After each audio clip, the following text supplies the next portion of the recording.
As brothers from a different mother go, the Audi R8 and Lamborghini Huracan have always been as starkly different as Loki and Thor.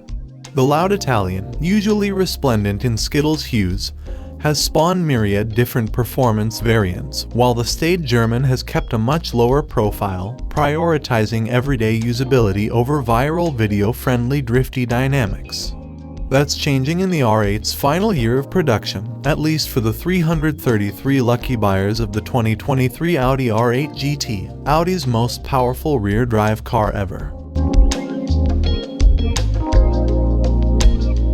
Just to recap the functional upgrades discussed in our R8 GT first look, this is basically a case of taking the higher power engine and slightly shorter geared and quicker shifting transmission of the R8 V10 Quattro performance model and making it rear drive.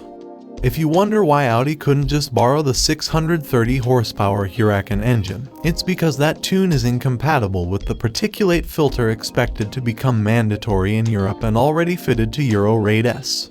However, the R8 GT gets unique forged wheels, a carbon fiber front anti-roll bar, and reduced bulkhead sound deadening, all of which combines to shave 44 pounds relative to the current V10 Performance RWD model. Then there's the extensive aerodynamics package consisting of a front splitter, dive plane flicks, side skirt covers, vertical elements on the sides of the rear bumper, a diffuser, and a rear wing suspended from the top by gooseneck supports to maximize underflow. The package is said to deliver double the downforce of the R8 Performance package, 660 pounds at the rated top speed of 199 miles per hour. And of course, there's the torque rear drift mode.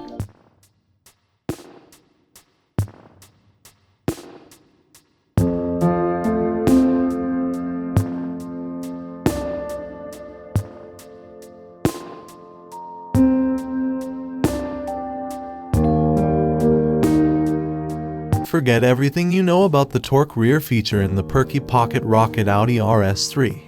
That all-wheel drive system delivers its driftiness with a twin-clutch rear axle that can send all the rear wheel torque to the outside tire in a turn. The R8 GT already routes all its torque aft through the same mechanical limited slip differential found in all Raid S, which generates a fixed maximum of 55% lockup under power, 35% when decelerating. So here, torque rear is strictly a matter of programming the traction and stability control systems to allow 7 different amounts of rear wheel slip, using throttle and brake intervention to achieve the targeted amount of wheel slip. Audi is selling just 333 GTs worldwide, with 150 coming to the US. There will be 50 each in red, gray, and black, which amounts to one for only every other Audi dealer.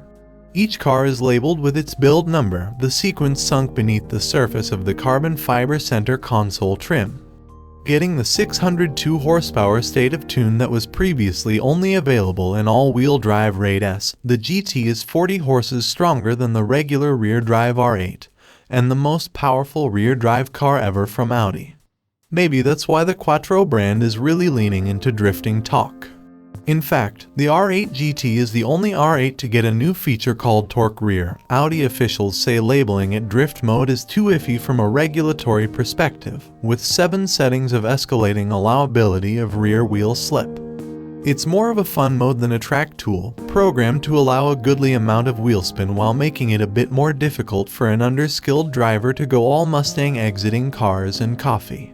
Click the new checkered flag button that's sprouted on the steering wheel and then turn a knob to adjust. Level 1 doesn't allow enough slip for a recognizable drift, while Level 7 provides only the lightest touches of power reduction. Unlike Ferrari's side slip angle control, however, Torque Rear isn't a spin preventer.